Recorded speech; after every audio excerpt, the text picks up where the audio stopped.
Hey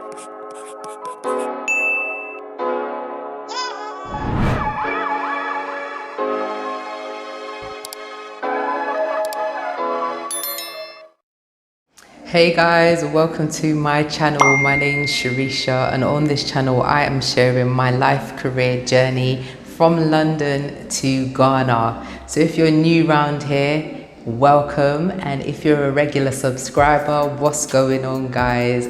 Welcome back. So you've probably come to this video because you are getting ready to fly to Ghana. Yay! Turn up pending.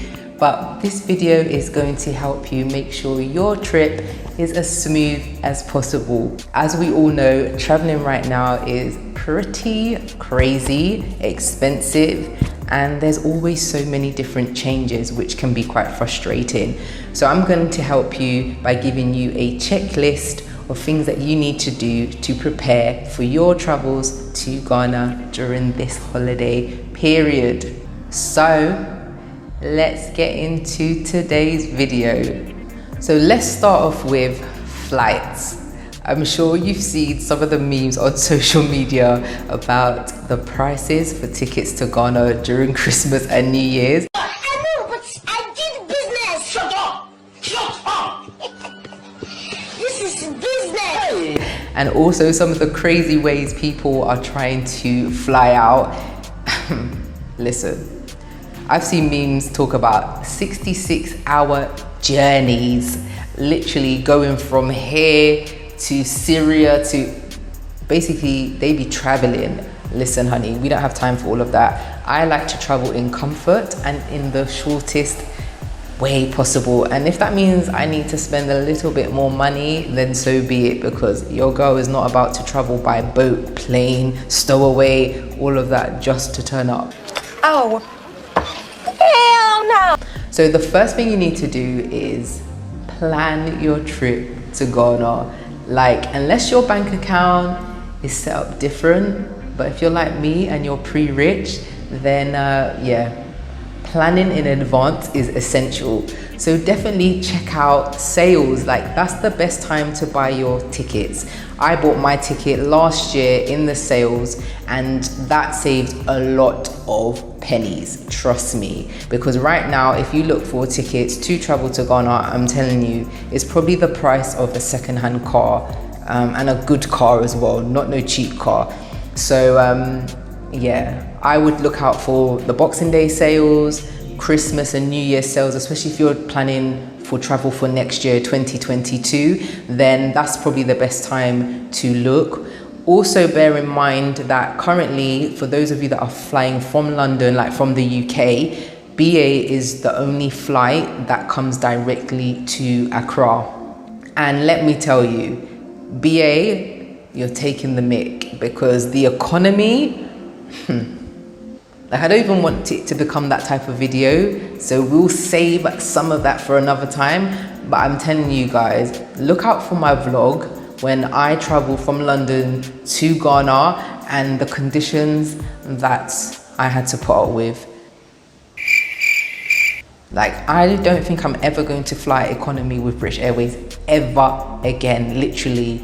If you like to be like a sardine in a tin, then fly with BA economy. But if you want a little bit more comfort, then I would say upgrade your ticket to premium seats. Like, you will be thanking me later, trust me. Even if it costs you a little bit more, the comfortability is worth it.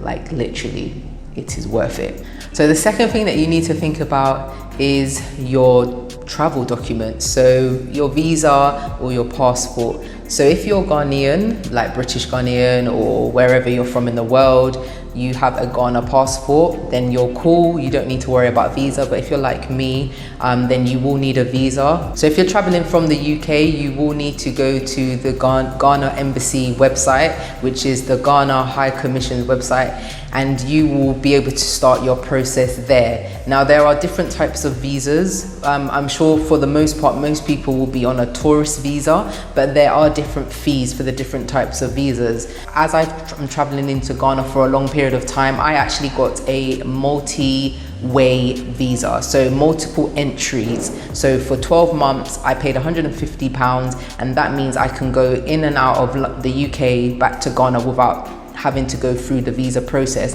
But for the most part, if you are literally just traveling for the holidays and you're not going to be there for more than 90 days, then you just need a single entry visa.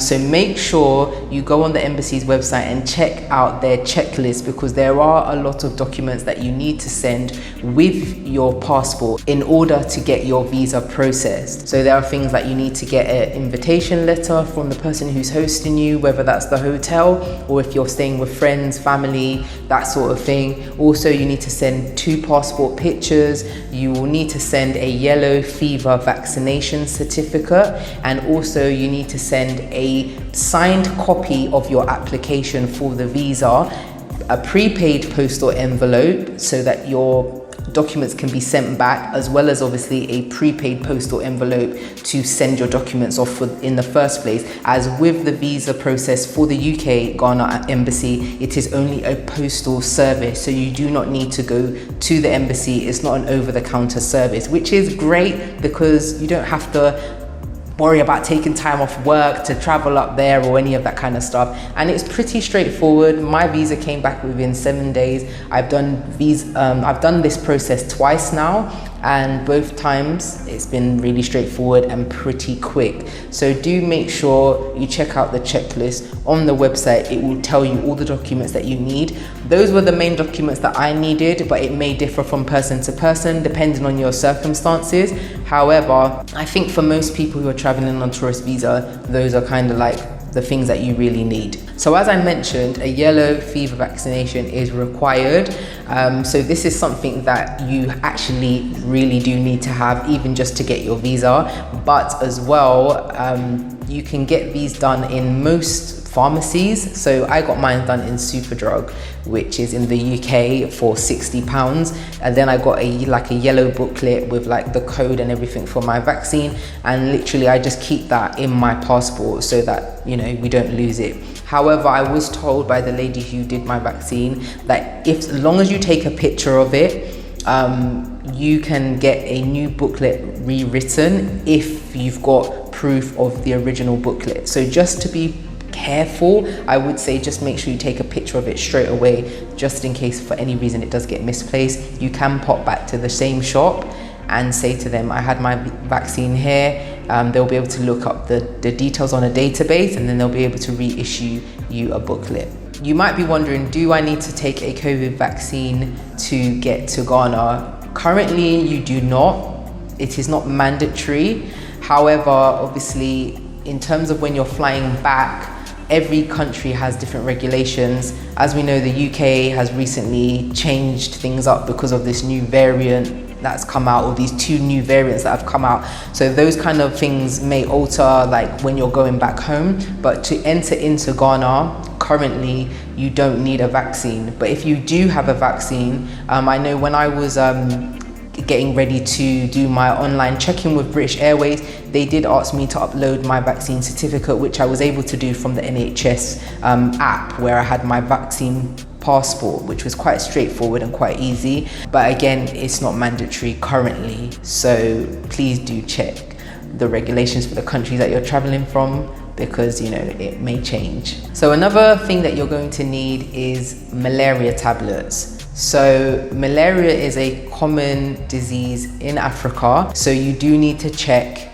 what malaria tablets will be ideal for you. So there are different types of malaria tablets. There is weekly tablets, or there's daily tablets. So I bought weekly tablets, which is Lariam. Previously I have used Malof, which is a daily tablet. But again, when you're on holiday, sometimes taking tablets around with you, you know how it is, you can forget. So you might want to opt for the weekly ones, but they all have side effects. So please do read the leaflet with kind of like all the information about the different types of side effects, and if you're like pregnant and things like that. There's just so many different things you need to think about. If you are taking other medication currently, you need to make sure that you go and get a consultation, just to make sure that there's no kind of like adverse effects that counteract with the medication that you're currently on.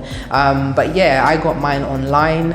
It was relatively straightforward. I did an online consultation. You can go to travel clinics as well, and then you can obviously speak with a pharmacist and they'll be able to do it with you in person.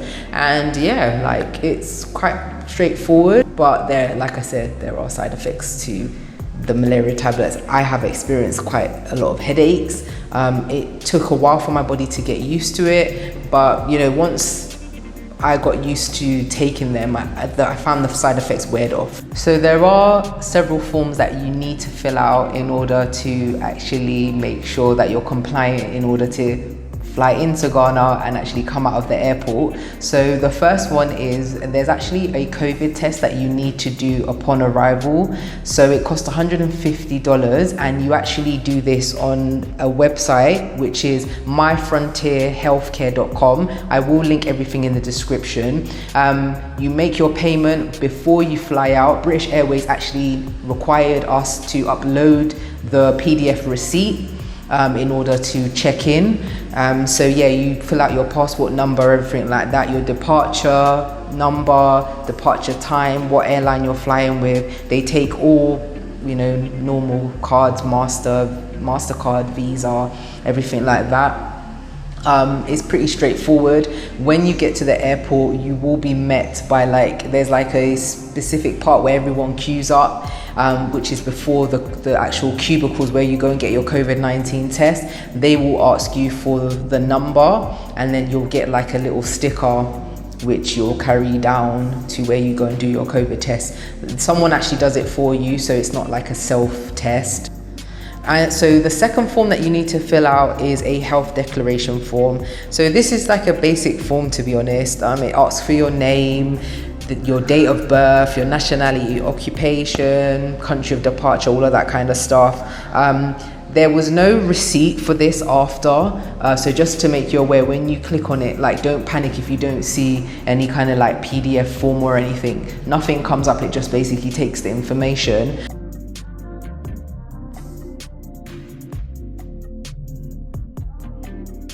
And also there's a third form, which not a lot of people talk about, but it's actually like a COVID pass for Africa.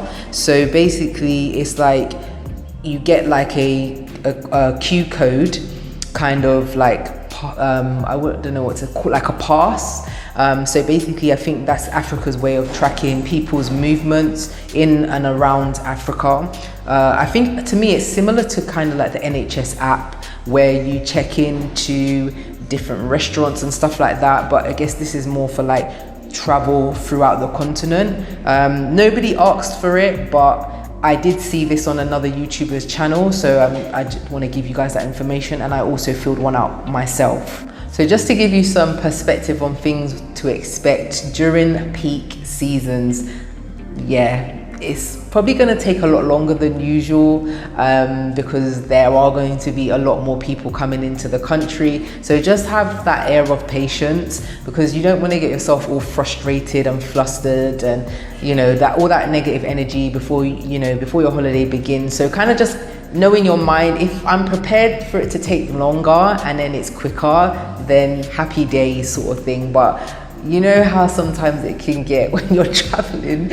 And it's the same with the Caribbean, you know, there's like this kind of like laid back attitude to things. And yeah, sometimes, you know, we're not used to that in the West, but you know, just giving you guys a heads up. And when you've done your COVID test, you will then go off to pick up your luggage, and then basically there's these kind of desks where you can go and find out your results. There's also a website which you can log into in the airport whilst you're waiting to actually see if your results show before you actually queue, because one thing you don't want to do is queue up and then they tell you the results aren't ready and you've got to go back in queue.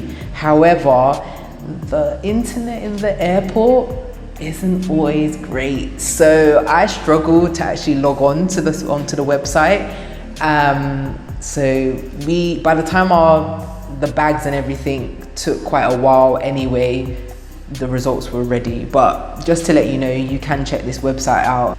You can change your money in the airport. Obviously rates in the airport is never, you know, the best, but just because, you know, you might want to just have some cedis on you in case you want to grab something to eat or whatever, you can change up some money there. They're open, I guess, until the airport closes. I would expect. I've traveled into Ghana quite late on previous flights, and I've always been able to change money, so it's been fine. You can use Uber, so obviously if you have an Uber account or a Bolt account and you've got your debit card, your credit card linked to it, then you don't need to pay cash. But you can actually pay cash for Uber in Ghana. So it's a setting in your Uber account, which is quite good if you just want to use cedis instead of using your bank accounts. So guys, that is my checklist to fly into Ghana during the festive holidays. I hope you found this video useful. And if you do, don't forget to smash the likes button and also subscribe so you can see my journey in Ghana and find out how it is, basically. So I hope you have an amazing time in Ghana. Stay safe, stay responsible, but enjoy yourself at the same time. So thanks for watching, guys, and I'll catch you in my next video.